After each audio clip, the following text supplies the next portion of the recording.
Zizhi Tongjian, Chronicles of Zhou, 3. This video stays true to the original text, featuring readings in both classical and vernacular Chinese or English. This grand chapter of history begins in the year of Xianqiu and concludes in the year of Guihai, spanning a total of 23 long years of shifting seasons and events. In the first year of the reign of King Shenjin of Zhou, the state of Wei, once a prominent vassal of the Zhou royal line, once again humbly lowered its status by changing its titled rank to simply Lord. In the second year of King Shenjin's reign, the aggressive state of Qin launched a fierce military campaign against the state of Wei, swiftly capturing the strategically important city of Yan. King Wei of Wei, who once held great power, reached the end of his days and passed away. His son, King Xiang, subsequently ascended to the throne to lead the battered state. Mencius, the great Confucian master, emerged after an audience with King Xiang of Wei and remarked solemnly to others, from a distance, "He does not look like a true ruler of men," and upon approaching him, one feels none of the majesty that commands respect. King Xiang suddenly and abruptly asked, "In what way can the world be brought to peace?" I calmly replied, "Stability lies in unity." The king pressed further, asking, "Who is capable of unifying it?" I replied with a solemn expression, "Only one who does not take pleasure in killing can unify it." The king asked doubtfully, "Who would willingly follow such a person?" I responded, "No one under heaven would not follow such a benevolent ruler." "Your Majesty, are you familiar with the young sprouts in the fields? During the droughts of the 7th and 8th lunar months, the sprouts wither. But if the heavens suddenly gather thick clouds and heavy rain pours down, those parched sprouts will burst forth with vitality and grow in great abundance. If things reach such a state, who could possibly withstand such a tide of popular support?"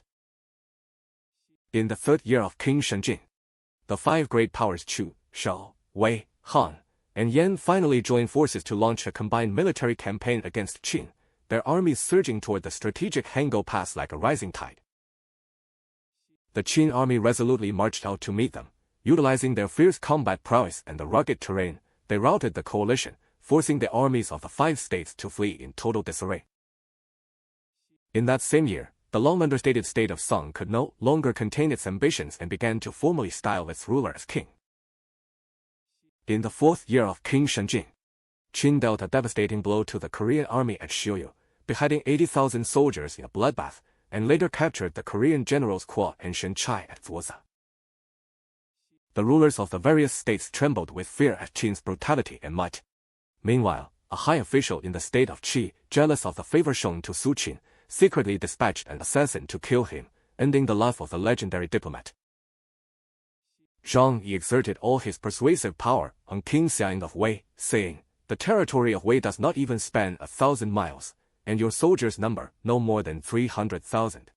Crucially, your land is flat and open on all sides, lacking any significant mountains or great rivers to serve as natural barriers. Your soldiers are scattered across the borders shared with Chu, Han, Qi, and Shao, with no less than 100,000 men stationed just to guard the various outposts and forts. The terrain of Wei is, by its very nature, a recurring battlefield for military conquest. Consider how those rulers once agreed to a vertical alliance against Qin, taking solemn oaths by the banks of the Guang River and binding themselves as brothers to demonstrate their firm resolve for mutual solidarity. But look at the world today. Even biological brothers born of the same parents will kill one another over money. How then can you expect to rely on the lingering schemes of the fickle Su Qin? The failure of such an alliance is surely plain for all to see. If your Majesty persists in refusing to serve Qin, then once Qin dispatches its armies eastward to attack the regions south of the Yellow River, occupying Wanyan and Suanzhou, threatening Wei, and seizing Yangjing, then Shao will be unable to send aid southward, and if Shao cannot come south, we will be unable to connect to the north. The route of the alliance will be completely severed. Once that path is cut, it will be absolutely impossible for your Majesty to keep your kingdom from peril. Therefore, I sincerely hope your Majesty will think twice and carefully deliberate on this plan involving the life and death of your state." King Xiang was finally thoroughly intimidated. He decided to betray the vertical alliance and, through Zhang Yi, pleaded with Qin for peace. Zhang Yi returned to Qin in triumph and resumed his position as prime minister. At the same time, Duke Jing of Lu passed away, and his son, Lu, ascended to the throne as Duke Ping of Lu. It was the 5th year of the reign of King Shenjing of Zhou, the year of EC, corresponding to the year 316 BCE in the modern calendar. In the distant southwest, the states of Bao and Shu attacked each other fiercely. In their desperation, both sides sent urgent envoys to the state of Qin in the Guangdong region to beg for military assistance. King Wei of Qin harbored a deep desire to invade Shu. However, he was concerned that the roads were too treacherous and narrow for an army to pass. Compounded by the simultaneous incursions from the state of Han, he sat upon his throne in hesitation, unable to reach a decision. General Sima Qiu stepped forward and requested permission to conquer Shu. However, the famous strategist Zhang Yi offered a dissenting view, saying, "It would be better to attack Han." Intrigued, the king of Qin replied, "Please, let me hear your reasoning." Zhang Yi articulated his plan eloquently. "We should first align with Wei and cultivate friendship with Chu, then dispatch elite forces into the Sichuan region to seize Xinchen and Yiyan. Our banners would then fly at the very doorstep of the eastern and western Zhou royal houses. We must seize the 9 tripods that symbolize divine mandate, take control of the world's maps and census records, and use the Son of Heaven to issue commands to the vassal states. Who would dare disobey? This is the true path to establishing an eternal imperial legacy. Your servant has heard that those who seek fame must go to the royal court, while those who seek profit must go to the marketplace. Currently, the Sichuan region and the Zhou royal domain are the world's court and market. If your majesty does not contend there but instead fights with the remote barbarian tribes of Shu, you are moving far away from the path of imperial greatness." Sima Qiu countered, "Your majesty, it is not as Lord Zhang describes. I have heard that whoever wishes to enrich the state must strive to expand its territory, whoever wishes to strengthen the army must strive to enrich the people, and whoever wishes to rule as king must strive to broaden his virtue. Once these 3 fundamental resources are fully prepared, the achievement of the imperial goal will naturally follow. At present, Qin's territory is not yet vast, and its people are not yet wealthy. Therefore, your servant suggests starting with the easier targets first. As for Shu, it is merely a remote and secluded state in the west, a leader among the barbarian tribes. Currently, it is suffering from turmoil similar to the tyranny of Jie and Zhou, with its moral order collapsed and its people in distress. If we use the fierce army of Qin to attack them, it would be as simple and certain as sending wolves to hunt down a flock of sheep. Acquiring that fertile land will suffice to expand Qin's borders. Seizing their wealth will be enough to enrich our people. We can ready our troops and secure their submission without suffering significant casualties. By conquering Shu, the world will not view us as tyrannical. By absorbing all the wealth of the West, the world will not see us as greedy. In this way, our actions will secure both prestige and profit, while earning us the noble reputation of suppressing violence and ending chaos. On the other hand, the current proposal to attack Han and threaten the Son of Heaven would burden us with an infamous reputation for betrayal and might not even yield tangible benefits. Furthermore, it carries the stigma of injustice and involves an attack that the rest of the world finds abhorrent. To proceed this way would be exceedingly dangerous. Allow your servant to elaborate on the reasons.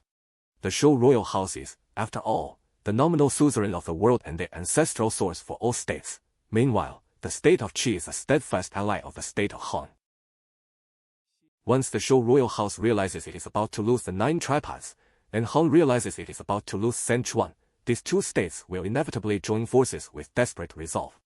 They will rely on the support of Qi and Shao and seek aid from Chu and Wei to break the siege.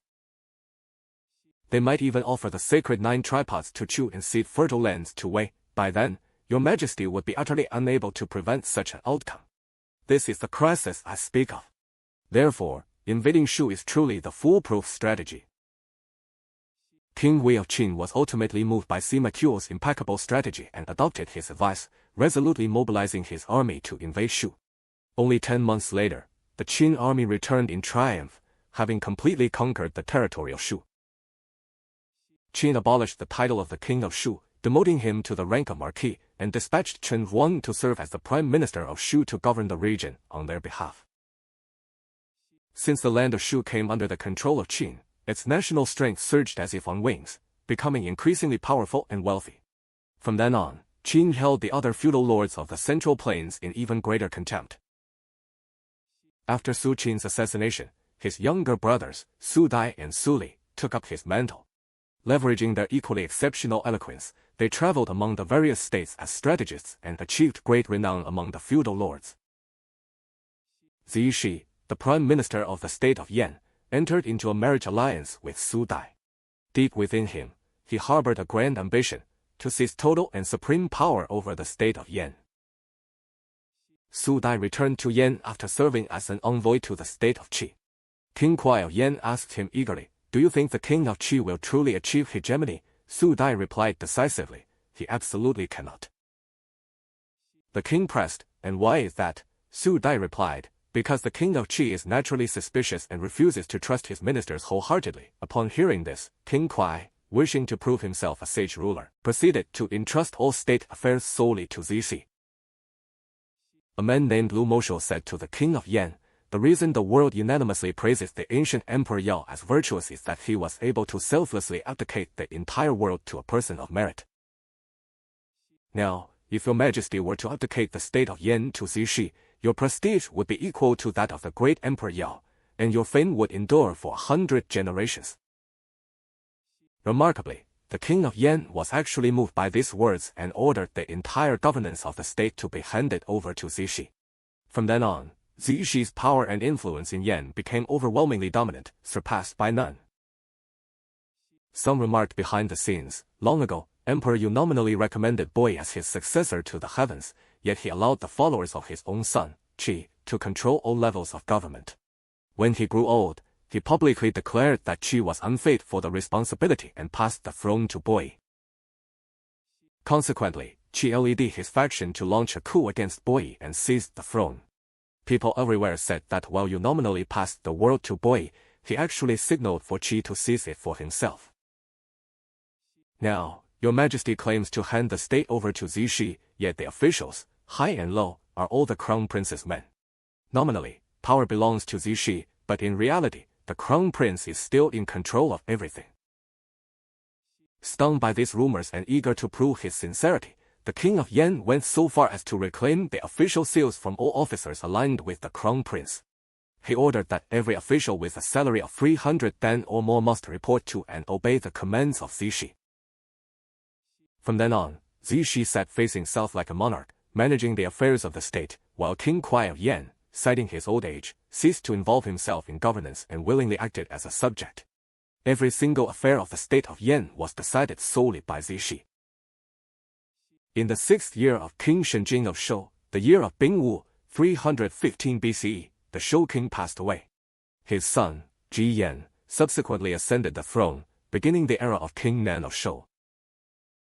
The section King Nan, Part 1. In the inaugural year of King Nan's reign, the year of Dingwei, 314 BCE, the land remained engulfed in warfare, and the balance of power among states fluctuated violently. The aggressive forces of Qin launched a fierce invasion against the western Yizhou state, swiftly capturing 25 of their fortified cities. The state of Wei rebelled against Qin due to its dissatisfaction with Qin's dominance. In retaliation, Qin launched a heavy punitive expedition, capturing the strategic city of Xiuwa and, in a display of victory, sent all the local inhabitants back to Wei. The Qin army subsequently dealt a heavy blow to the forces of Han at Anmen. In desperation, Han was forced to send Crown Prince Song to Qin as a lowly hostage to purchase a temporary peace. Zizhi had occupied the throne of Yan for 3 years. In this era of deception and misplaced power, a massive and violent upheaval broke out within the state. The valiant General Sherbei and the dispossessed Crown Prince Ping secretly formed an alliance, meticulously planning to mobilize their forces for a decisive strike to reclaim the throne for the royal house. At this juncture, the king of Qi, observing from the sidelines, sent an envoy to Crown Prince Ping of Yan, saying, "I hear that you intend to restore the shattered ethics between ruler and subject and clarify the hierarchy between father and son. Though my state is not large, I am ready to follow your commands and assist you with all my might." Encouraged, Crown Prince Ping began recruiting followers and gathering a crowd of angry commoners and soldiers. He ordered Sherbei to lead an assault on Zizhi's residence, but unfortunately, they failed to achieve victory. Unexpectedly, the situation shifted drastically as General Bei turned his weapons against Crown Prince Ping. This brutal civil war dragged on for several months, resulting in tens of thousands of deaths and leaving the people of Yan in a state of utter terror and panic. Seeing that the moment had arrived, the king of Qi ordered the famous General Zhangzi to lead the elite troops from the 5 districts, combined with soldiers from the northern frontier, to launch a grand invasion of the fractured state of Yan. The soldiers of Yan, long weary of fratricidal combat, had no will to resist the Qi invasion. The city gates everywhere stood open and undefended. The Qi army easily captured the usurper Zizhi and executed him using the brutal method of chopping him into meat paste, subsequently showing no mercy in putting to death the senile and incompetent King Kuai of Yan. The triumphant king of Qi consulted Mencius, saying, "Some advise me not to annex Yan, while others urge me to take it. For a great state like ours to conquer another state of equal strength in just 50 days, surely this is beyond mere human effort. It must be the will of heaven. If I do not follow heaven's will by taking it, I fear I will incur divine punishment. What do you think if I annex it into Qi's territory?" Mencius replied calmly, "If your annexation of Yan brings joy to its people, then you may take it. There is an ancient precedent for this, King Wu's conquest of the tyrant Zhou. But if your annexation of Yan leaves the people unhappy, then you must not take it. There is also an ancient precedent for this, King Wan, who, despite his strength, remained a loyal subject. When you sent your grand army to invade Yan, the people there actually welcomed your troops with baskets of food and jars of drink. Could there be any other reason? It was because they had suffered enough under Zizhi's tyranny and saw you as a savior, desperate to escape their hellish misery. However, if your occupation brings even greater suffering, making them feel as though they have fallen into deeper waters or stepped into hotter fires, then they will surely rise again and turn the tide of fortune against you." Seeing Qi annex Yan, the rulers of other states grew restless and began plotting to send reinforcements to Yan's rescue. Worried, the king of Qi asked Mencius, "Many states are now planning to attack me. How should I deal with them?" Mencius replied, "I have heard of those who ruled the world with a territory of only 70 li, such as Tang of Shang. But I have never heard of a great state with 1,000 li of land, like Qi, being afraid of others. The Book of Documents says, we await our sovereign. When he comes, we shall find new life. Now that Yan's rulers have brutally mistreated their people, you went to punish them. The people originally thought you were the savior who would rescue them from fire and water, which is why they joyfully welcomed your army with food and drink. But if, after occupying the land, you slaughter their elders, imprison their youths, destroy their ancestral temples, and plunder their precious national treasures, how can that be acceptable? It is a total betrayal of your original intent to save the people. The world already feared Qi's strength. Now that you have doubled your territory but failed to practice benevolent governance, you are clearly provoking the entire world to take up arms against you. Your Majesty should immediately issue an order to release and return the captured elders and children, stop the looting of their treasures, consult with the people of Yan to select a suitable new ruler for them, and then withdraw your troops. By doing so, you might still have time to appease the anger of other states and prevent a general war." Regrettably, the king of Qi did not adopt Mencius's advice.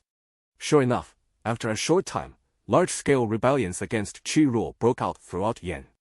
Only then did the king wake up as if from a dream and remarked with deep shame, "I am truly ashamed before Mencius." Chen Jia, a high official of Qi, wanting to please the king, comforted him, saying, "Your Majesty, do not worry about this." He then went specifically to see Mencius and asked with feigned profundity, "May I ask, what kind of man was the Duke of Zhou?" Mencius replied, "He was a great ancient sage." Chen Jia continued, "The Duke of Zhou sent Guanshu to oversee the remnants of the Shang forces, but Guanshu ended up leading a rebellion with the Shang people. Did the Duke of Zhou know he would rebel when he sent him?" Mencius replied, "He did not know." Chen Jia smiled triumphantly. "In that case, do sages also make mistakes?" Mencius retorted sternly, "The Duke of Zhou was the younger brother, and Guanshu was the elder. For a younger brother to trust and assign important tasks to his elder brother, is it not perfectly natural and in accordance with human relationships, even if a mistake was made?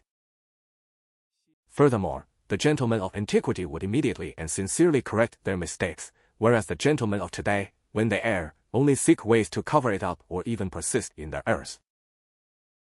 The mistakes of the ancient gentlemen were like eclipses of the sun or moon, all the people could see them clearly. But once they corrected their errors, the people would look up to them with renewed reverence, as if watching the sun or moon regain its light. But the rulers of today, do they merely cover up their mistakes? No, they even go so far as to exhaust their wits inventing a whole set of excuses to justify their disgraceful behavior. In that very year, amidst internal strife, external threats, and widespread controversy, King Xian of Qi reached the end of his life and passed away. His son, Tiandi, subsequently ascended the throne, becoming the historically famous King Min of Qi. In the second year of King Nan of Zhou, 313 BCE, General Ji of Qin, holding the rank of Yogan, launched an offensive against the state of Shao. He successfully captured the city of Lin and took the Shao general Shuangbao prisoner.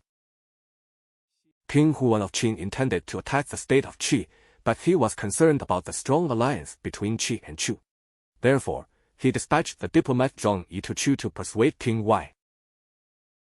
Zhang Yi said, "If your majesty can truly heed my advice, close your passes and break your treaty with Qi, I shall request that Qin cede to you 600 li of the Shangyu territory.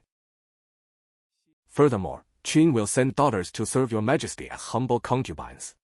Our states shall intermarry and remain brotherly allies for generations to come." King Wei of Chu was delighted and granted Dong Yi's request. While the court officials all offered their congratulations, Chen Shan alone expressed mourning as if a disaster had struck. The king said angrily, "I have gained 600 li of land without mobilizing a single soldier. Why do you mourn?" Chen Shan replied, "Not so. In my view, the Shangyu land will not be obtained, yet Qi and Qin will unite. Once they unite, disaster will surely follow." The king asked, "Can you explain?" Chen Shan replied, "The reason Qin treats Chu with respect is solely because Chu is allied with the powerful state of Qi. Now, if you break with Qi, Chu will be isolated. Why would Qin bother to grant 600 li of Shangyu land to a country that stands alone? Once Zhang Yi returns to Qin, he will certainly betray your majesty. You will have severed ties with Qi in the north and invited disaster from Qin in the west. The armies of both states will surely descend upon us together. The best plan for your majesty is to maintain a secret alliance while appearing to break with Qi. Send someone to accompany Zhang Yi. If they actually hand over the land, it will not be too late to break with Qi then." The king said, "I wish you would hold your tongue, Master Chen, and say no more. Just wait until I obtain the land." He then conferred the prime minister's seal upon Zhang Yi and bestowed lavish gifts on him. Thereupon, King Wei closed his passes and severed the treaty with Qi, sending a general to accompany Zhang Yi to Qin to take possession of the land. Upon returning to Qin, Zhang Yi feigned a fall from his carriage and used the injury as an excuse not to appear at court for 3 months. Hearing of this, King Wei thought, "Does Zhang Yi believe I haven't broken with Qi thoroughly enough?" He then sent a warrior named Song Yi to travel through the state of Song and personally insult the king of Qi. Enraged by the insult, the king of Qi humbled himself to seek favor with Qin. Consequently, Qi and Qin formed an alliance. Only then did Zhang Yi appear at court. Seeing the desperate Chu envoy, he asked with feigned surprise, "Why haven't you taken the land yet? It's 6 li in total, from here to there. Go ahead and take it." The envoy returned in a rage and reported to King Wei. The king, nearly driven mad by anger, decided to mobilize his entire army to attack Qin and avenge the insult. Chen Shan sighed helplessly and said, "May I speak now? Instead of attacking Qin, it would be better to bribe them with a major city and join forces with them to attack Qi. In this way, while we lose land to Qin, we can compensate for it by taking land from Qi. Now you have broken with Qi and yet you seek to punish Qin for their deception. This will only cement the alliance between Qin and Qi and bring the world's armies against us. Our state will surely suffer a great blow." The king of Chu ignored Chen Shan and dispatched General Chu Gai to lead the national elite in an invasion of Qin. Qin retaliated by sending General Wei Zhang to strike back. In the third year of King Nan, 312 BCE, in the spring, the Qin army engaged the Chu army in a massive battle at Danyang. The Chu army suffered a crushing defeat, with 80,000 armored soldiers beheaded and General Chu Gai, along with over 70 high-ranking nobles and officials, taken prisoner. Qin subsequently seized the Hangzhou commandery. Blind with rage, King Wei mobilized all remaining national forces for another strike against Qin. They clashed at Longtian, near the Qin capital, where the Chu army was once again decisively defeated. Hearing of Chu's dire situation, Han and Wei took advantage of the crisis and attacked Chu from the south, reaching Dan. Caught between enemies, Chu was forced to withdraw its troops and cede 2 cities to Qin to sue for peace. The officials and people of Yan collectively installed Crown Prince Ping as their ruler, known as King Shao. Ascending the throne after Yan had been crushed and devastated, he mourned the dead, looked after the orphans, and shared every joy and sorrow with the common people. He humbled himself and offered generous rewards to attract men of talent and virtue from across the land. He said to Guo Kui, the state of Qi took advantage of the internal chaos in our country to launch a surprise attack and defeat Yan. I am well aware that Yan is currently small and its strength is meager, insufficient to seek retribution. But if I could truly find men of virtue to govern this state with me and wash away the shame of my predecessors, that would be my greatest wish. Please, sir, identify someone suitable, and I would even serve him personally. Guo Kui replied, in ancient times, there was a ruler who sent a close attendant with 1,000 pieces of gold to find the legendary 1,000-li horse.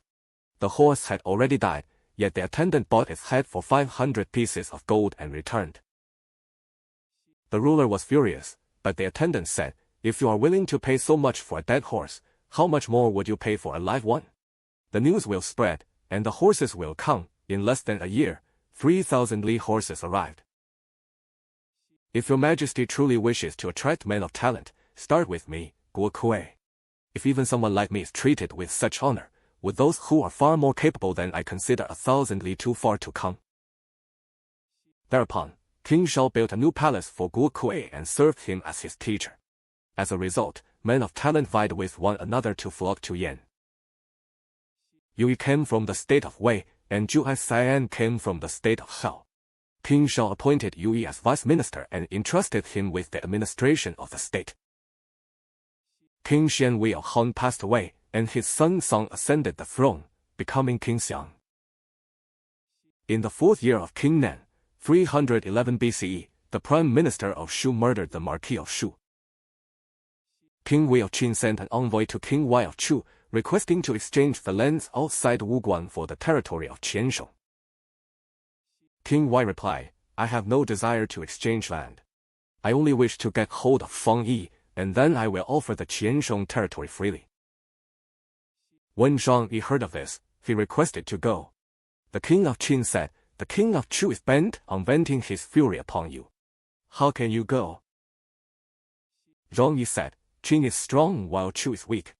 As long as your majesty is on the throne, Chu would not dare to harm me. Furthermore, I am on good terms with his favorite minister, Jin Shang. Jin Shang serves the favorite concubine Sheng Xiu, and there is nothing the king will not listen to when she speaks. Thereupon, he departed. The king of Chu imprisoned Zhangyi and intended to execute him.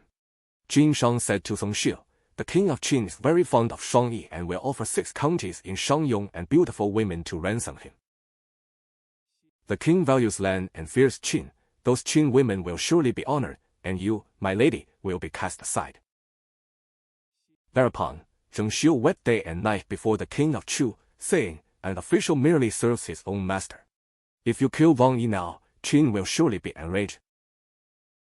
I beg that my children and I be allowed to move to the south of the river, so that we might not be slaughtered like fish and meat by Qin. The king then pardoned Zhangyi and treated him with great courtesy. Zhangyi then used the opportunity to persuade the king, saying, those who advocate for an alliance are no different from those who drive a flock of sheep to attack a fierce tiger. It is clear that they are no match. If your majesty does not serve Qin now, Qin will course Han and drive Wei to attack Chu together. Then Chu will be in grave danger. To the west, Qin possesses Bao and Shu, where they build ships and store grain. Floating down the main river, they can travel over 500 li a day, reaching Wuguan in less than 10 days.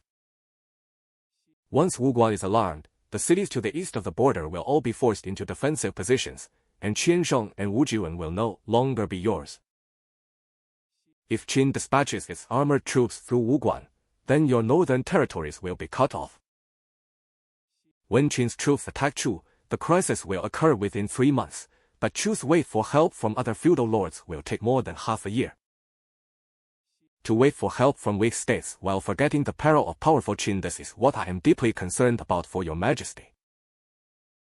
If your majesty can truly heed my words, I shall request that Qin and Chu remain brotherly states forever, without attacking one another. The king of Chu, having already secured Zhangyi and now relenting on the Qianzhong territory, granted his request. Zhangyi then went to Han and persuaded the king, saying, "The land of Han is treacherous and mountainous. Of the 5 grains produced, there are only beans and wheat. The state lacks even 2 years' worth of food reserves, and the current troops do not exceed 200,000. Yet Qin possesses over 1 million armored troops.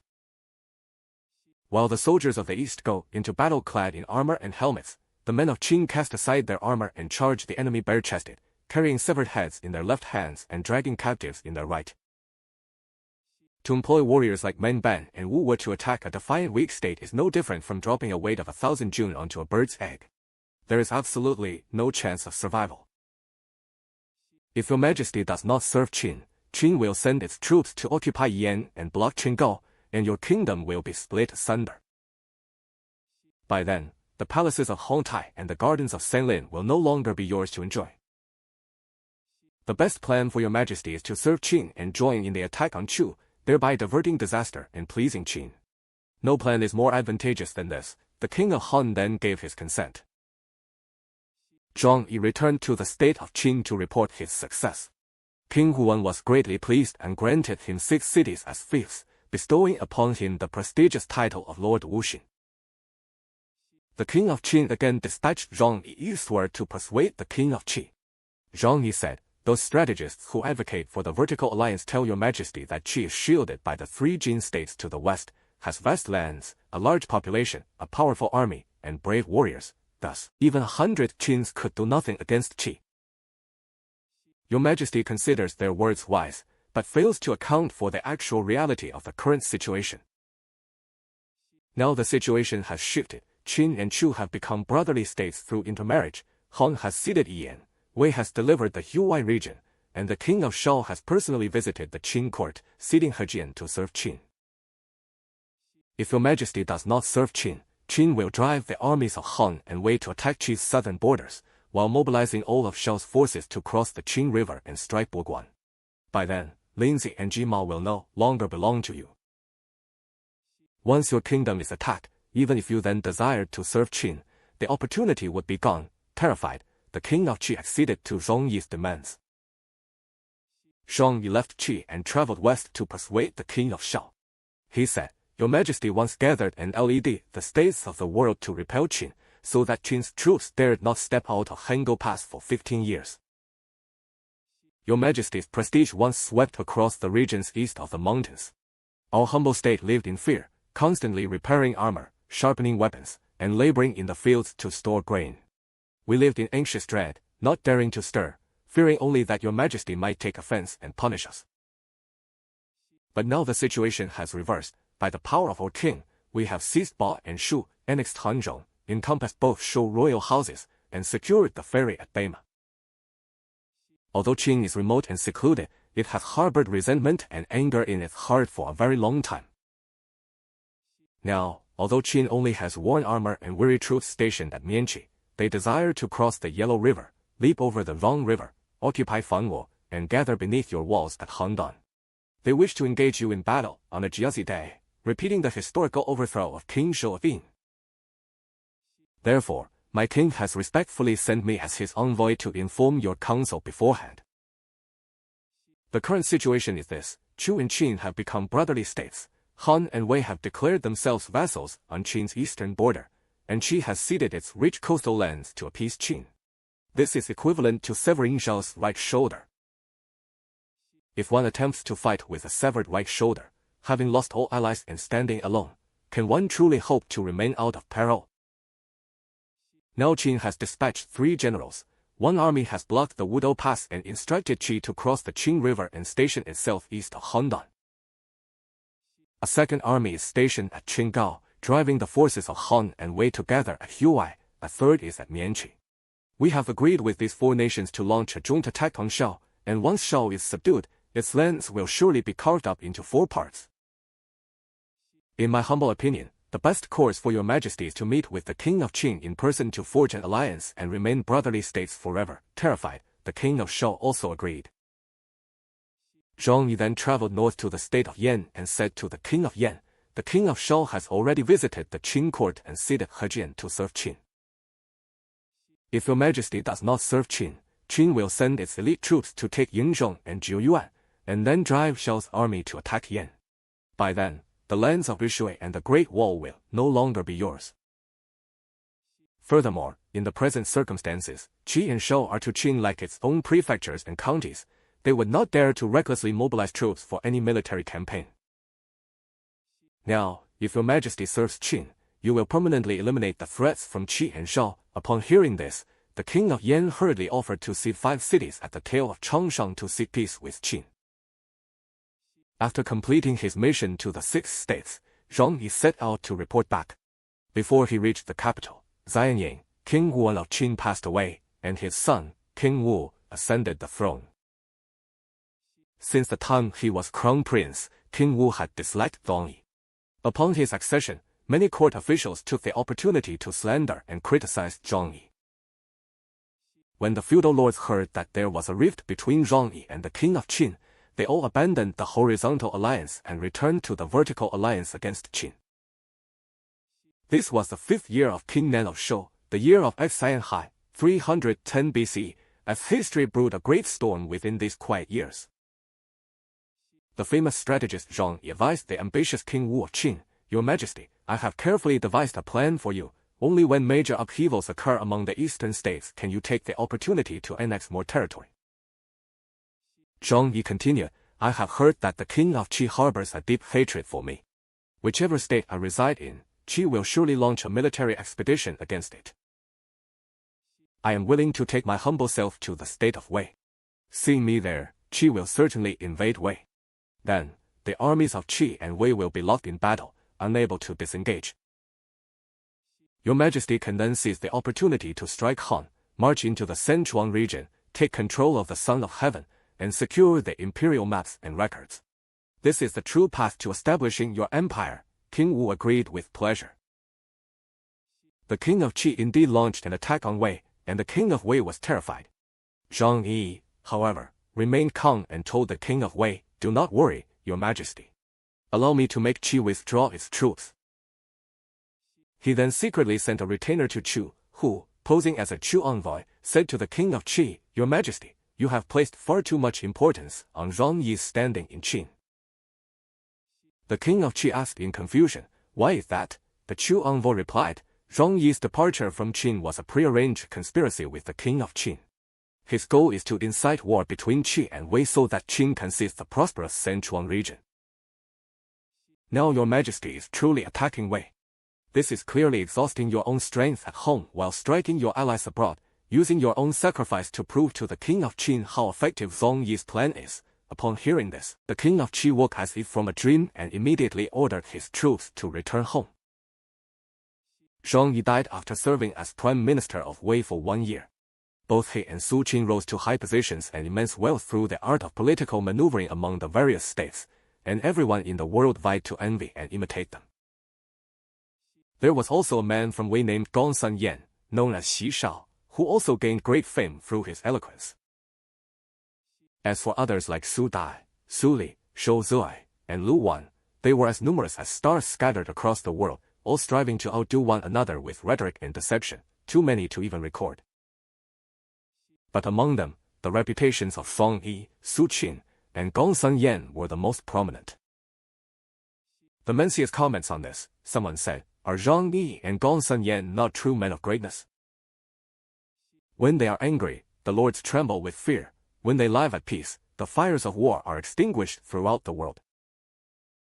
Mencius replied sternly, How can they be considered true men? A gentleman stands in the correct position of the world, benevolence, and follows the true path of the world, righteousness. When his ambitions are realized, he leads the people along the true path.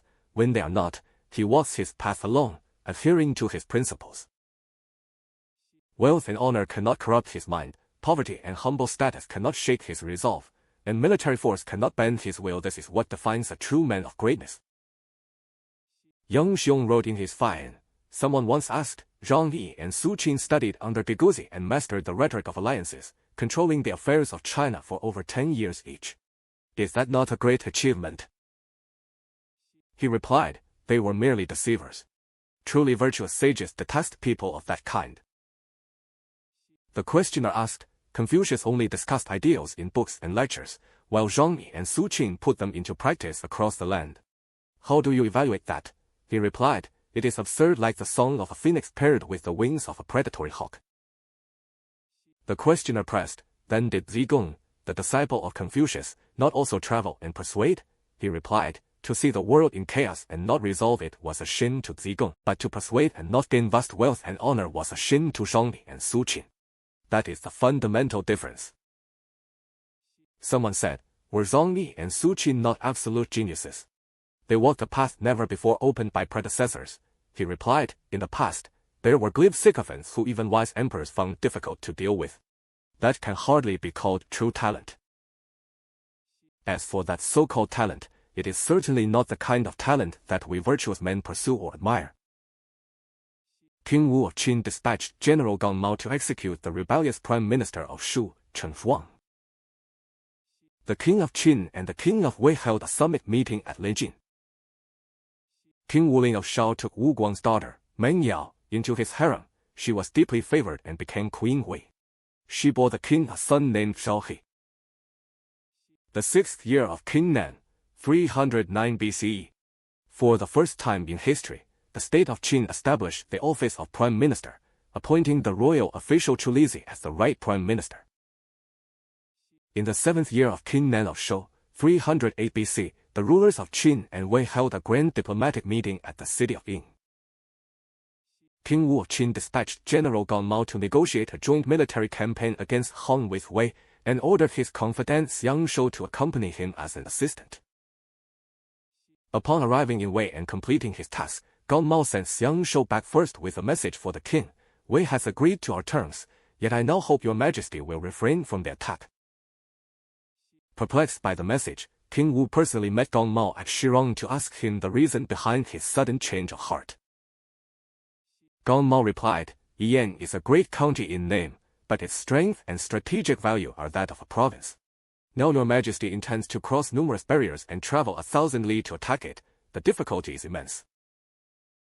In the state of Lu, there was a man with the same name as the sage Zeng Shen who committed murder.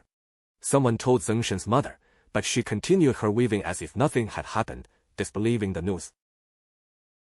When a third person brought the same news, the mother finally wavered. Terrified, she dropped her shuttle, left the loom, and fled over the wall. My virtue is far inferior to that of Zeng Shen, and your majesty's trust in me likely does not equal that mother's trust in her son. Yet, those who doubt me are more than 3.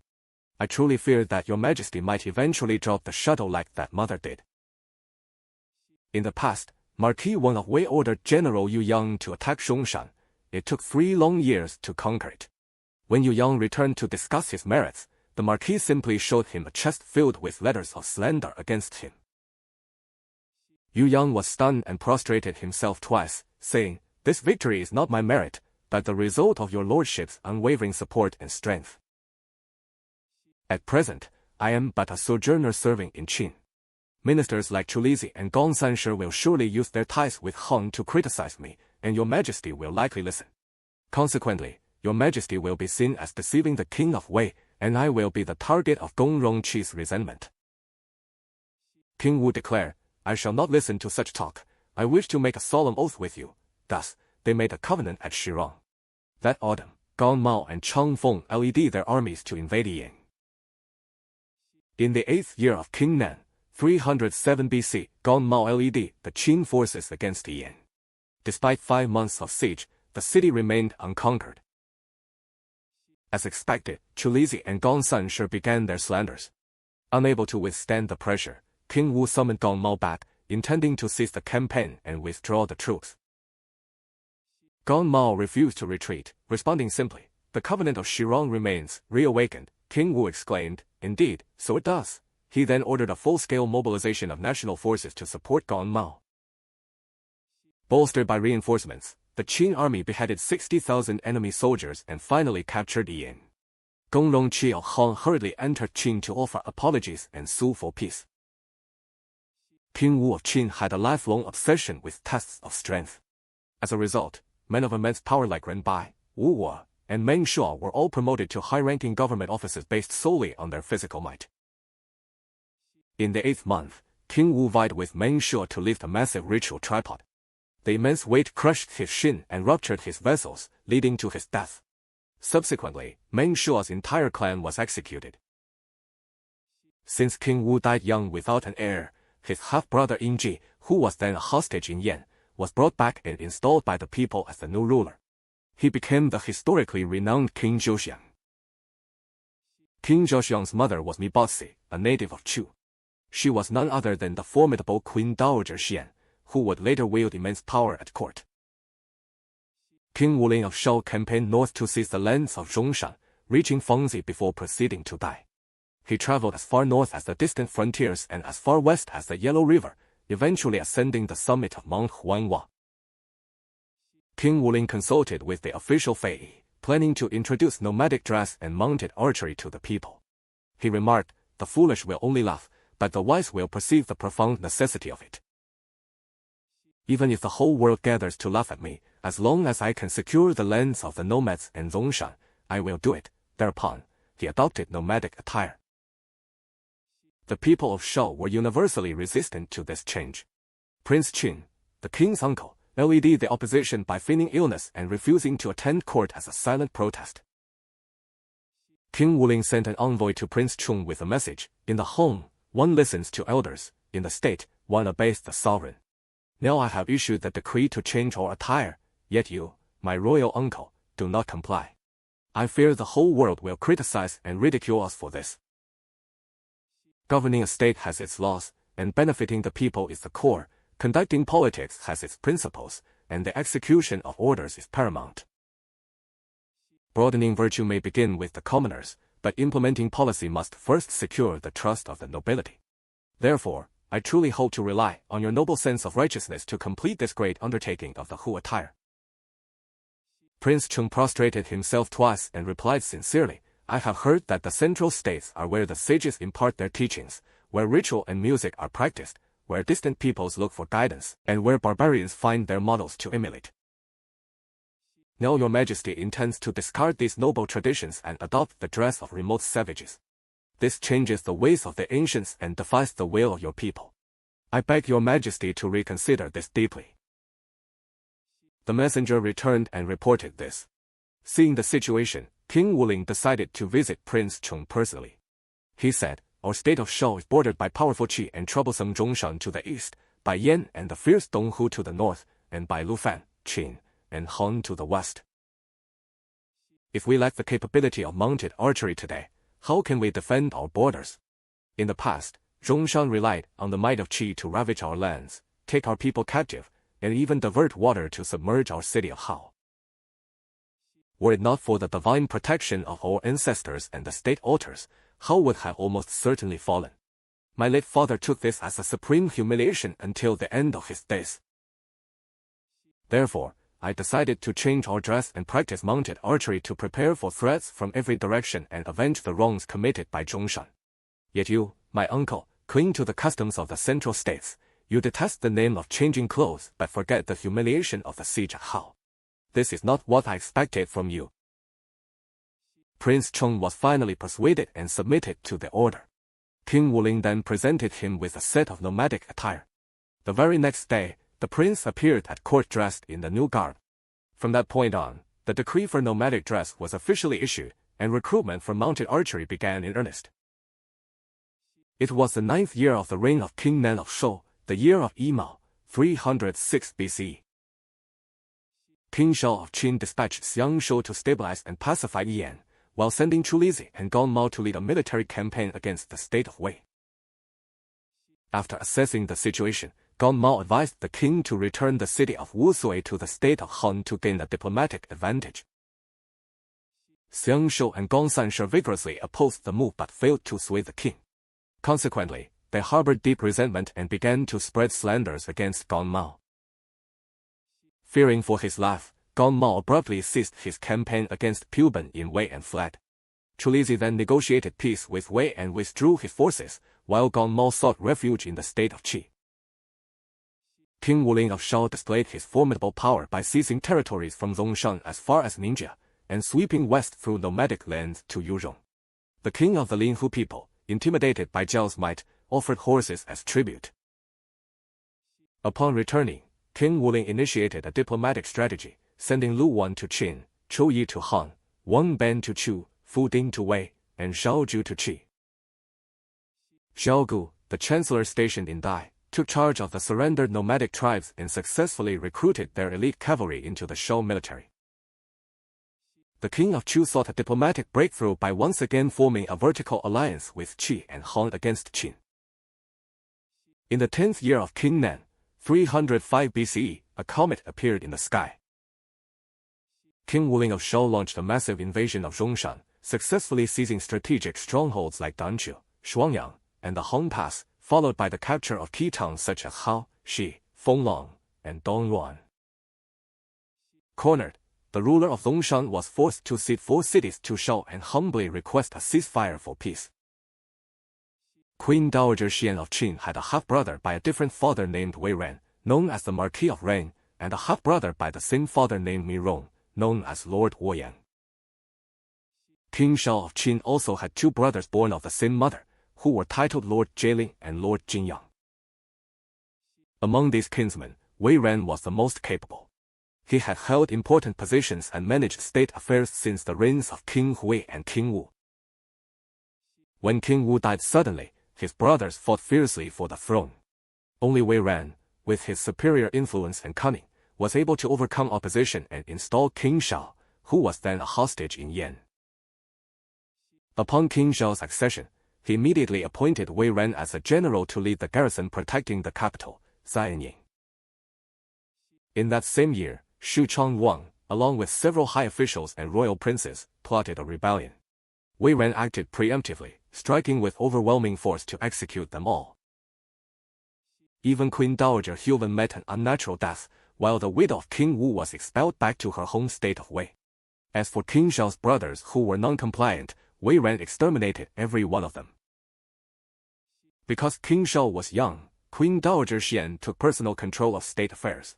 She appointed Wei Ran to manage the government, and their combined authority was so immense that it awed the entire state of Qin. In the 11th year of King Nan, 304 BCE, the rulers of Qin and Chu met for a formal alliance at Huangji. To show goodwill, Qin took the unprecedented step of returning Shangyong to Chu. In the 12th year of King Nan, 303 BCE, another comet appeared in the sky. Qin achieved a major military victory, seizing the towns of Puban, Jinyang, and Fengling from Wei, while also recapturing Wusui from Han. Enraged by Chu's betrayal of the vertical alliance to align with Qin, the states of Qi, Han, and Wei launched a joint punitive expedition against Chu. In desperation, King Wei of Chu sent Crown Prince Heng to Qin as a hostage to beg for assistance.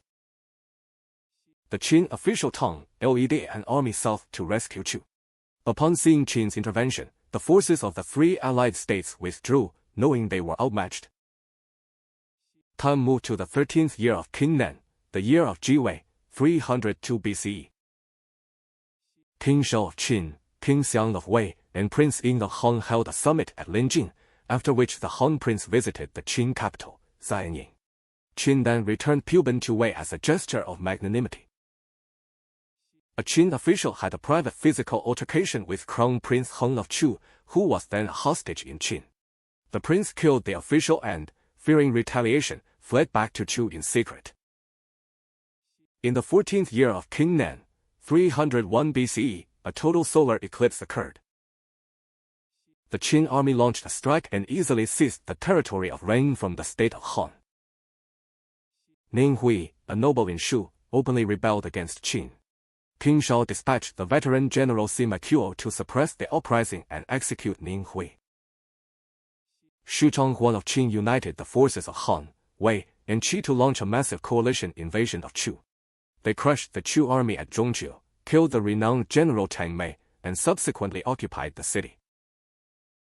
King Wuling of Shao launched his final offensive against Songshan. In absolute despair, the ruler of Songshan abandoned his kingdom and fled in ignominy to Qi.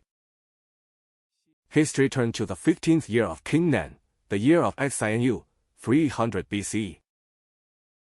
Lord Jinyang, the younger brother of King Shao of Qin, was sent to the state of Qi as a hostage to maintain a temporary diplomatic balance between the two powers. Lord Huyang of Qin led his fierce troops in another invasion of Chu. They decisively defeated the Chu army, beheading 30,000 soldiers and killing the general Jin Kai, while successfully capturing the strategic city of Xiangcheng. Terrified by Qin's unstoppable aggression, King Wei of Chu sent Crown Prince Hing to Qi as a hostage to beg for their mediation and seek peace with Qin. Chu Lizhi, the renowned strategist and royal kinsman of Qin, passed away. Subsequently, the king of Qin appointed Lu Huan, a talented advisor from the state of Shao, as prime minister to lead the administration. King Wuling of Shou harbored a deep affection for his younger son, He. Driven by this favoritism, he intended to abdicate and install the boy on the throne while he was still alive to oversee the transition personally. In the 16th year of King Nan of Shou, the year of Rensu, 299 BCE, on the day of Wushen in the 5th month, a grand assembly was held at the eastern palace of Shao, where King Wuling formally transferred the sovereignty of the state to He. After the new king He completed the sacred rituals of paying respects at the ancestral temple, he emerged to preside over the court. There, all the high officials bowed before him, formally assuming their roles as his subjects. The loyal veteran Fei Yu was appointed chancellor and concurrently served as the king's tutor. Meanwhile, King Wuling adopted the distinguished title of Lord Father of the Sovereign. Lord Father Shouyong intended to let his son manage the internal affairs of the state while he personally donned nomadic attire and led his officials and elite troops toward the northwest to conquer and expand into barbarian territories. He even conceived a bold plan to launch a surprise attack on the Qin capital, Xianying, from Yunzhong and Jiuyuan. To gather intelligence, he audaciously disguised himself as an envoy and entered Qin, intending to personally observe its geography and the character of the Qin king. The king of Qin initially failed to recognize him, but soon became suspicious of his magnificent stature and commanding aura traits far beyond those of a mere subordinate. Realizing something was amiss, the king ordered a pursuit, but by then, Lord Father had already sped through the border passes. Upon a thorough investigation, the Qin officials discovered that the mysterious man was indeed Lord Father of Shou himself. The news sent a wave of shock and alarm throughout the entire state of Qin. The kings of Qi and Wei met in the state of Han for a high-level diplomatic summit. The fierce armies of Qin launched an offensive against the state of Chu, successfully capturing 8 of its cities. The king of Qin sent a letter to the king of Chu, deceitfully reminiscing, "Initially, I and your majesty agreed to be brothers, taking an oath at Huangji. You even sent the crown prince to reside here as a hostage. Those were times of great joy and friendship. However, unexpectedly, your crown prince insulted and murdered one of my high-ranking ministers, then fled back to Chu without a single word of apology. Truly, I could not restrain my fury, and thus I dispatched troops to raid your borders to express my indignation. Now I hear that your majesty has gone so far as to send the crown prince as a hostage to Qi, seeking peace through their mediation. Our two states share a border and have long been linked by marriage. We ought to be as close as kin. If Qin and Chu are at odds now, we will lack the authority to command the feudal lords and project our combined might. I sincerely wish to meet your majesty at Wu Pass, to reach an agreement face-to-face and depart after reaffirming our alliance. This is my true desire." King Wei of Chu was deeply troubled. He wanted to go, but feared being deceived again, yet he feared that if he stayed, Qin would become even more enraged and launch an even more ferocious assault. The loyal minister Shao Sui urgently advised, "Do not go. Instead, mobilize our troops and prepare for defense. Qin is a state of tigers and wolves, harboring a blatant ambition to annex all lords. They are not to be trusted. Tragically, King Y's son, Zilong, strongly urged his father to go. The king ultimately listened to his son and embarked on the perilous journey into Qin. The king of Qin despicably ordered a general to impersonate him and laid an ambush at Wu Pass. As soon as King Y arrived, the Qin forces shut the gates, seized him, and forcibly took him westward to their capital, Xianying. At Zhongtai Palace, King Y was forced to pay homage to the king of Qin as if he were a subject of a vassal state. The king of Qin insolently demanded the cession of Wu Juan and Qianshong commanderies as the price for his release. King Y wished to swear an oath and then be released, but the greedy king of Qin insisted on taking possession of the lands before freeing him. King Y cried out in fury, "Qin deceived me first, and now you forcefully extort my land." He resolutely refused to comply, so the Qin officials kept him in custody indefinitely. The high officials of Chu were consumed by anxiety. They gathered to deliberate. Our king is trapped in Qin and cannot return, facing demands for land, while our legitimate heir, the crown prince, is far away as a hostage in Qi. If Qi and Qin join forces to plot against us, then the state of Chu will surely cease to exist. They intended to select one of the princes remaining in the country to install as the new king to stabilize the situation. Zhou Sui countered firmly, "The king and the crown prince are both trapped abroad, and now to defy the king's will by installing a secondary son is unconscionable." Thereupon, he employed a ruse and hurried to Qi to retrieve the crown prince. King Min of Qi summoned his ministers to discuss the situation. One official insidiously suggested, why not follow Qin's example and detain the crown prince of Chu to extort the Huaibei territory from them? The chancellor of Qi countered, "Absolutely not. If the Chu capital installs a new king, we will be left holding a useless hostage while being condemned by the world for our treachery." The man argued, "Not so. If Chu installs a new king, we can use that opportunity to bargain with him, cede the land of Xiaodong to us, and we will eliminate the crown prince, your rival. Otherwise, we will join with 3 other states to restore him to the throne and depose you." The king of Qi eventually adopted his chancellor's prudent plan and returned the crown prince to Chu. The people of Chu, overjoyed at his return, immediately installed him as the new monarch, known as King Qingxiang. Having heard of the great talent and fame of Lord Menchong of Qi, the king of Qin went so far as to send his own brother, Lord Jinyang, to Qi as a hostage to secure his services. Upon Lord Menchong's arrival, the king immediately appointed him prime minister of Qin. In the 17th year of King Nan of Shou, the year of Guihai, 298 BCE, the various powers across the land were engaged in a fierce and complex strategic game. Someone secretly whispered to King Shao of Qin, although Lord Menchong currently serves as the prime minister of Qin, he is a member of the Qi royalty and his heart belongs to Qi. He will surely prioritize Qi's interests over ours, and if this continues, Qin will be in grave danger.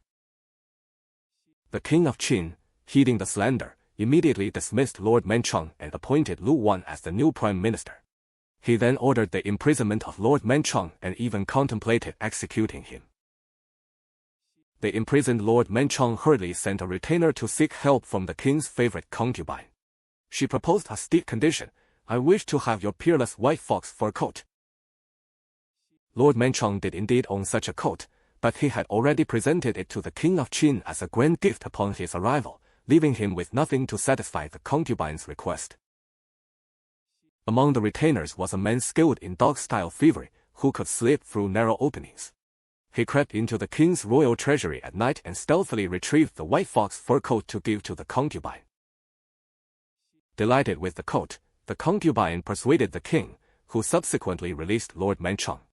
However, almost immediately after his departure, the king regretted his decision and dispatched riders to recapture him. Lord Menchong reached the Hango Pass. According to the law of the pass, travelers could only be allowed through at dawn when the rooster crowed. It was still dark, and the pursuers were closing in. In this critical moment, a retainer skilled in mimicking roosters let out a loud crow, prompting all the wild roosters nearby to join in. The guards, believing dawn had arrived, opened the gates, and Lord Menchong finally escaped and returned safely to Qi.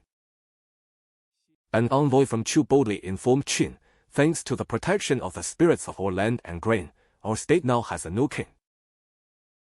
Infuriated and feeling mocked, King Shao of Qin mobilized a massive army to strike out from Wu Pass against Chu. In a brutal campaign, they beheaded 50,000 Chu soldiers and captured 16 cities. King Wuan of Shao infected his brother, Shaoxing, as Lord Pingyuan. Lord Pingyuan was an ardent admirer of talented men and maintained several thousand retainers under his roof at all times. Among his retainers was Gong Sanlong, a man exceptionally skilled in logical debates regarding hardness, whiteness, and the similarities and differences of things. Lord Pingyuan held him in high regard and kept him as a senior advisor. Kang Chuan, a descendant of Confucius, traveled from Luzhishao and engaged in a debate with Gong Sanlong on the absurd proposition that a slave has 3 ears. Gong Sanlong provided highly sophisticated and logical analysis, showing great rhetorical skill. Kang Chuan found himself unable to refute those tongue-twisting logical arguments at the time and departed shortly after. The next day, he went to visit Lord Pingyuan again. Lord Pingyuan asked smugly, "Yesterday, Mr. Gong Sanlong's arguments were truly brilliant and his eloquence was stunning. What did you think of them, sir?" Kang Chuan replied, "Indeed. He has almost succeeded in making a slave appear to have 3 ears. However, while his eloquence is great, making it a reality is quite difficult. I would like to ask you another question. Currently, claiming 3 ears is both logically convoluted and factually non-existent, while claiming 2 ears is easy to understand and factually true. I wonder, will your lordship choose the truth that is easy to understand and correct, or will you pursue the sophistry that is difficult and erroneous?" Lord Pingyuan was rendered speechless, finding himself at a loss for an answer. The next day, Lord Pingyuan said to Gong Sanlong, "Do not engage in further debates with Mr. Kang Chuan. In that man, reason prevails over rhetoric, whereas in you, rhetoric prevails over reason. When rhetoric triumphs over reason, one will ultimately suffer the humiliation of being proved wrong." The renowned scholar Zhou Yan from Qi visited Shao, and Lord Pingyuan arranged for him to debate Gong Sanlong on the famous proposition that a white horse is not a horse. Zhou Yan declined, saying, "I cannot. The purpose of debate should be to distinguish different categories so they do not conflict, and to organize diverse viewpoints so they do not cause confusion.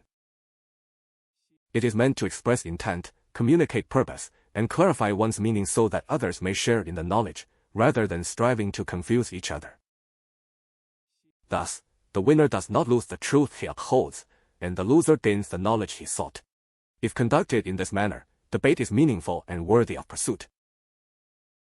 As for using convoluted language to evade each other, ornate rhetoric to repel each other, and clever metaphors to switch concepts, luring others so they cannot comprehend one's true intent, doing so greatly harms the great way of truth. Such entanglement and endless bickering, merely to see who can have the last word, offers nothing but harm to a true gentleman. I, Zhou Yan, will have no part in it." Everyone present voiced their approval. From then on, Gong Sanlong was sidelined, and such pure logical sophistry gradually lost its audience. 其崇光赤奋若，晋昭阳大渊县，凡23年。慎亮王元年，辛丑，公元前320年，魏更贬号曰君。慎亮王2年，壬寅，公元前319年，秦伐魏，取燕。魏惠王薨，子襄王立。孟子入见而出，与人曰：“望之不似人君，救之而不见所谓焉。”猝然问曰：“天下恶乎定？”吾对曰：“定于一。孰能易之？”对曰：“不是杀人者能易之。”孰能与之？对曰：“天下莫不与也。王之夫苗乎？7、8月之间旱，则苗槁矣。天悠然作云，沛然下雨，则苗勃然兴之矣。其如是，孰能御之？”慎亮王3年，癸卯，公元前318年，楚、赵、魏、韩、燕同伐秦，攻函谷关。秦人出兵逆之，五国之师皆败走。宋初称王。慎亮王4年，甲辰，公元前317年，秦败韩师于修鱼，斩首8万计，虏其将叟，身差于浊泽。诸侯震恐，其大夫与苏秦争宠，使人刺秦，杀之。张仪说魏襄王曰：“量地方不至千里，足不过30万，地4平，无名山大川知县足数楚、韩、齐、赵之境，命庭仗者不下10万，良之地势，故战场也。夫诸侯之约从，蒙环水之上，结为兄弟以相兼也。今亲兄弟同父母，尚有争钱财相杀伤，而欲是反复苏秦之余谋，其不可成一名矣。大王不是秦，秦下兵攻河外，据卷偃、酸枣、结魏，取阳晋，则赵不南；赵不南而梁不北，梁不北则从道绝，从道绝则大王之国欲无危，不可得也。故愿大王审定计议，且赐骸骨。魏王乃被从约，而因以请成于秦。张仪归，复向秦。卢景公薨，子平公履历。申亮王5年乙巳，公元前316年8，蜀相公基具告急于秦。秦惠王欲伐蜀，以为道险狭难治，而韩又来侵，犹豫未能决。司马错请伐蜀。张仪曰：不如伐韩。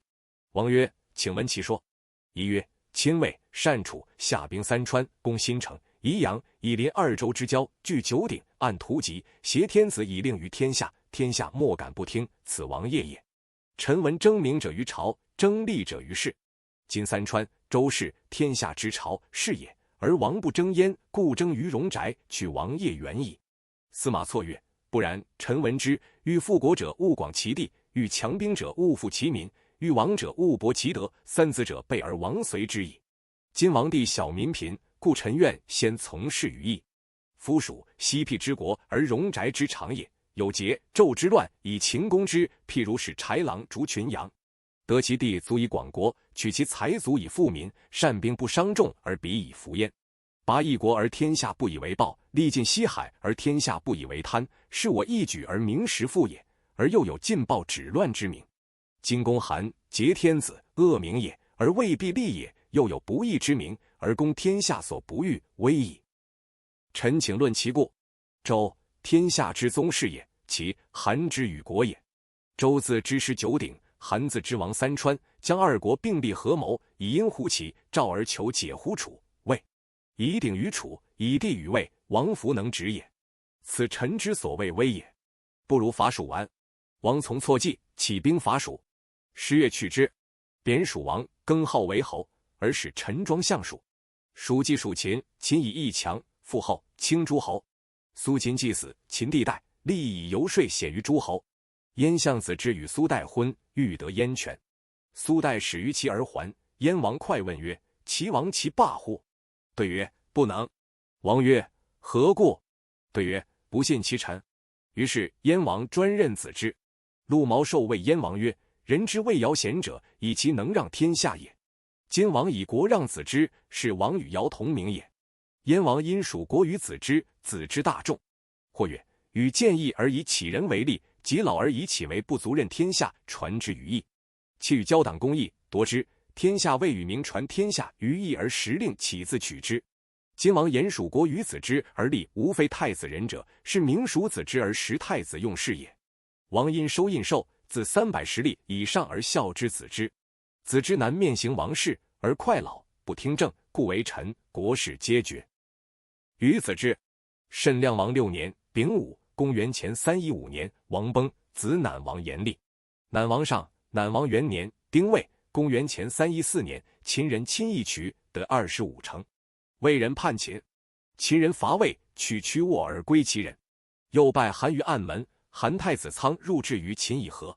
晏子之为王3年，国内大乱。将军事备与太子平谋公子之。齐王令人谓燕太子曰：寡人闻太子将斥君臣之义，明父子之位，寡人之国虽小，为太子所以令之。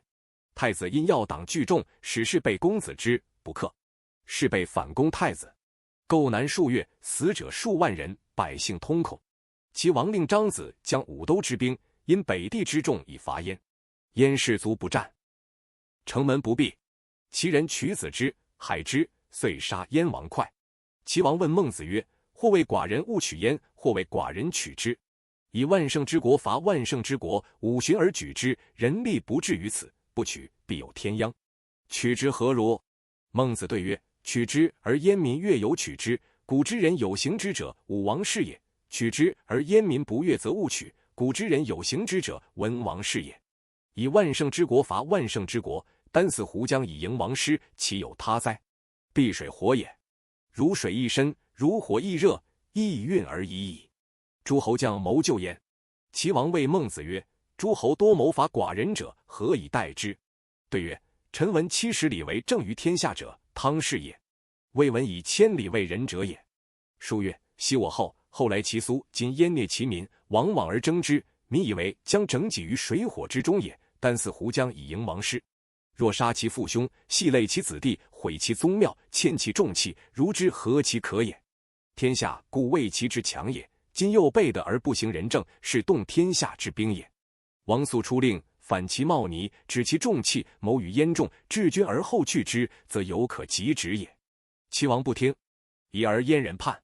齐王曰：吾甚。残于孟子。臣甲曰：王无患焉。乃见孟子，问曰：周公何人也？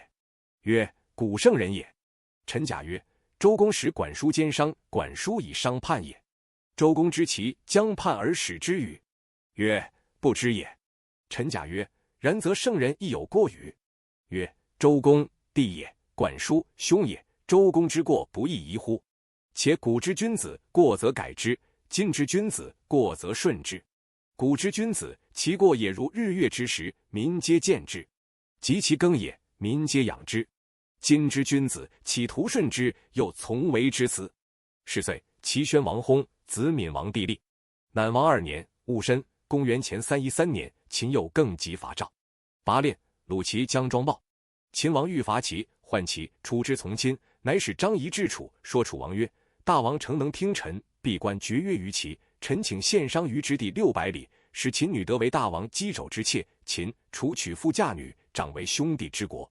楚王说而许之，君臣皆贺，臣枕独调。王怒曰：寡人不兴师而得600里地，何调也？对曰：不然。以臣观之，商於之地不可得而齐、秦合。秦合则患必至矣。王曰：有说乎？对曰：夫秦之所以重楚者，以其有齐也。今闭关绝约于齐，则楚孤，秦悉贪服孤国，而与之商於之地600里。张仪至秦，必复亡。是王北绝其交，牺牲患于秦也。两国之兵必拒之。为王计者，不若因何而扬绝于齐，使人随张仪。苟与吾的，绝其未完也。王曰：愿臣子闭口，无复言，以待寡人得的。乃以相印绶张仪，后赐之。遂闭关绝约于齐，使义将军随张仪至秦。张仪扬舵车，不朝3月。楚王闻之，曰：以寡人绝其未甚邪？乃使勇士送一介宋之服，北骂齐王。齐王大怒，折节而弑秦。秦之交合。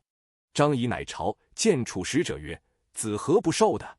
从某至毛，广袤6里。使者怒，还报楚王。楚王大怒，欲发兵而攻秦。臣枕曰：怎可发口言乎？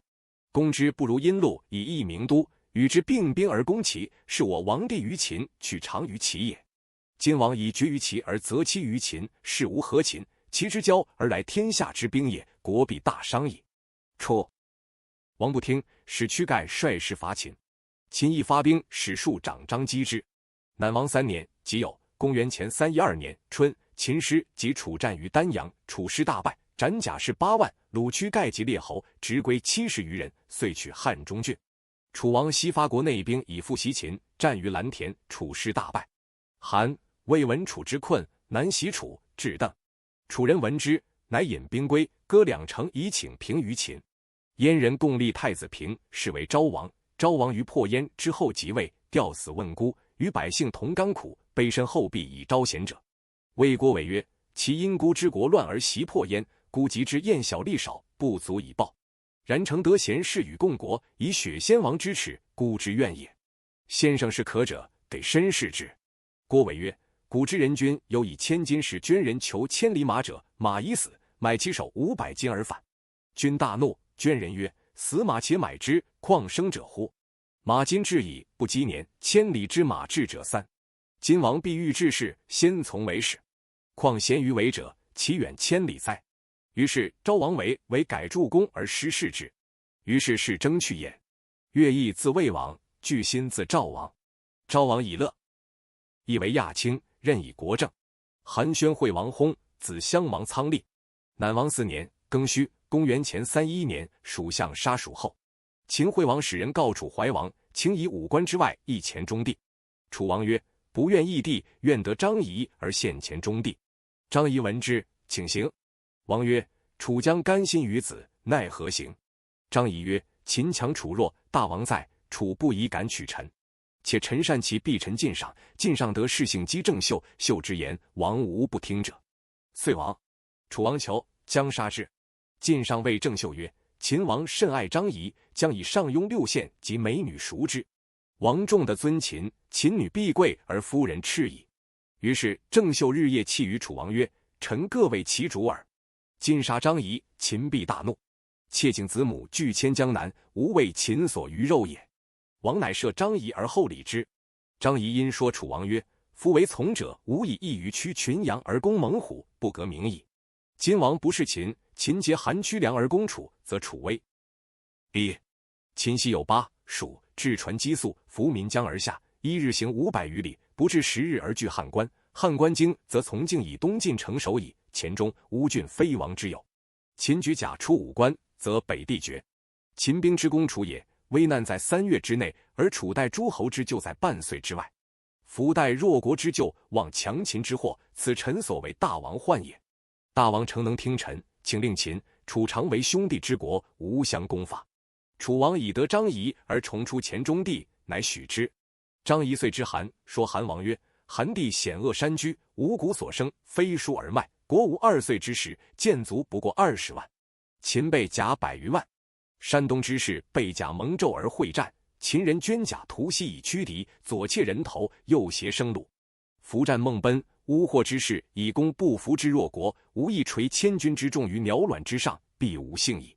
大王不是秦，秦下甲具宜阳，色成高，则王之国分矣。鸿台之功，桑林之晚，非王之有也。为大王计，莫如弑秦而攻楚，以转祸而越秦，既无便于此者。韩王许之。张仪归报，秦王封以6邑，号武信君。傅士东说齐王曰：从人说大王者必。曰：其必于3晋，地广民众，兵强势勇，虽有百秦，将无奈其何。大王嫌其说而不计其实。今秦、楚嫁女娶妇，为昆地之国，韩献宜阳，梁孝河外，赵王入朝，割河间以示秦。大王不是秦，秦驱韩、梁攻齐之南地，西赵兵，渡清河，止博关、临淄，即莫非王之有也。国一日建功，虽欲弑秦，不可得也。齐王许张仪。张仪去，西说赵王曰：大王收虑天下以并秦，秦兵不敢出函谷关15年。大王之威行于山东，必亦恐惧，善甲利兵，力田击粟，筹居社处，不敢动摇，唯大王有意都过之也。今以大王之力，举巴、蜀，并汉中，包2州，守白马之津。秦虽僻远，然而心愤含怒之日久矣。今秦有臂甲雕兵军于渑池，愿渡河，于章、据藩吴，会邯郸之下，愿以甲子合战，正殷纣之事。今使使臣先闻左右。今楚与秦为昆地之国，而韩、梁称东藩之臣，其陷于盐之地，此断赵之右奸也。夫断右奸而与人斗，失其党而孤居，求欲无危，得乎？今秦发3将军，其一军色武道，告其使渡清河，军于邯郸之东；一军军成高，驱韩、梁军于河外；一军军于渑池。曰4国为一以攻赵，赵服必4分其地。臣妾为大王计，莫如与秦王面相约而口相结，常为兄弟之国也。赵王许之。张仪乃北之宴，说燕王曰：今赵王已入朝，孝河间以示秦。大王不是秦，秦下甲云中、九原，驱赵而攻燕，则易水、长城非大王之有也。且今时齐、赵之于秦，由郡县也，不敢妄举师以攻伐。今王是秦，长无齐、赵之患矣。燕王请献常山之围5城以和。张仪归报，谓至咸阳，秦惠王薨，子武王立。武王自为太子时，不说张仪，即位，群臣多回短之。诸侯闻仪与秦王有隙，皆叛横，复何从？南王5年，辛亥，公元前310年，张仪说秦武王曰：为王计者，东方有变，然后王可以多割得地也。臣闻齐王甚憎臣，臣之所在，其必伐之。臣愿弃其不孝之身以知良，其必伐梁。其梁交兵而不能相去，王以其间伐韩，入三川，挟天子，按图籍，此王业也。王许之。齐王果伐梁，梁王恐。张仪曰：王勿患也，请令其罢兵。乃使其射人之。初，介使谓齐王曰：甚矣，王之托夷于秦也。齐王曰：何故？出使者曰：张仪之去秦也，故与秦王谋矣，欲齐梁相攻，而令秦取三川也。今王果伐梁，是王内霸国而外伐与国，以信夷于秦王也。齐王乃解兵还。张仪相位1岁，卒。夷与苏秦皆以纵横之术游诸侯，至为富贵，天下争慕效之。又有魏人公孙衍者，号曰西首，亦以谈说显明。其余苏代、苏厉、周遂、楼缓之徒，纷纭遍于天下，务以变诈向高，不可生计。而夷、秦、衍罪者，孟子论之曰：或谓张仪、公孙衍，岂不大丈夫哉？一怒而诸侯惧，安居而天下息。孟子曰：是恶足以为大丈夫哉？君子立天下之正位，行天下之正道，得志则与民由之，不得志则独行其道。富贵不能淫，贫贱不能移，威武不能屈，是之谓大丈夫。杨子法言曰：或问夷、秦学乎鬼谷术，而习乎纵横言，安中国者各10余年，是夫？曰：诈人也。圣人恶诸？曰：孔子夺而夷，秦行，何如？也。曰：甚以奉明而治汉也。然则子贡不为于？曰：乱而不解，子贡耻诸？说而不富贵，夷、秦耻诸？或曰：夷、秦其才矣乎，既不导矣。曰：昔在任人，地而难之，不以才矣。才乎才，非无徒之才也。秦王使甘茂、诸属相庄。秦王、魏王会于临近。赵武灵王纳吴广之女孟瑶，有宠，是为惠后。生子和。南王6年，壬子，公元前309年，秦出至丞相，以处理即为右丞相。南王7年，癸丑，公元前308年，秦、魏会于英。秦王使甘茂曰：魏以伐韩，而令向受辅行。甘茂至魏，令向受还。魏王曰：未听臣矣，然愿王勿伐。王迎甘茂于西壤而问其故，对曰：宜阳大县，其实郡也。今王被数险，行千里，攻之难。鲁人有与真生同姓名者杀人，人告其母，其母之自若也。及3人告之，其母投柱下击，逾墙而走。臣之贤不若真生，王之信臣又不如其母，疑臣者非特3人，臣恐大王之投柱也。魏文侯令岳阳将而攻中山，3年而拔之。反而论功，文侯视之谤书一切。岳阳在拜其手曰：此非臣之功，君之利也。今臣纪律之臣也。出离子，公孙氏挟韩而议之，王必听之，是王妻魏王而臣受公重耻之怨也。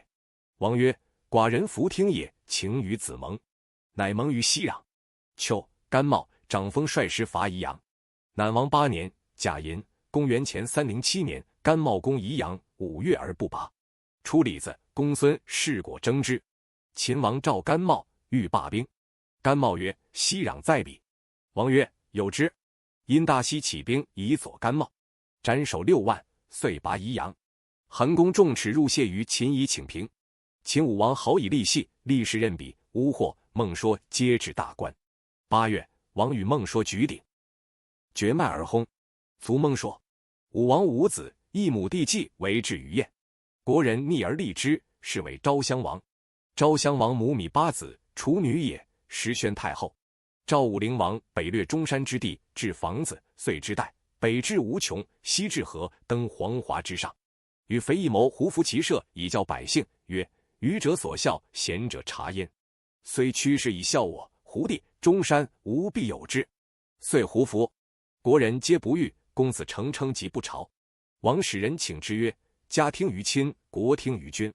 今寡人坐教一服，而公叔不服，吾恐天下异之也。治国有常，利民为本，从政有经，令行为上。明德先论于谏，而从政先信于贵，故愿慕公叔之意，以成胡服之功也。公子成在拜其手曰：臣闻中国者，圣贤之所教也，礼乐之所用也，远方之所观复也，蛮夷之所择效也。今王舍此而习远方之福，变古之道，逆人之心，臣愿王殊途之也。使者以报。王自王请之，曰：吴国东有齐、中山，北有燕、东胡，西有楼烦、秦、韩之边。今无齐舍之备，则何以守之哉？先时中山复齐之强兵，侵暴无地，系累无民，引水为号，威慑既至。神灵，则好己于不守也，先君丑之。故寡人便服齐舍，欲以备四境之难，报中山之愿。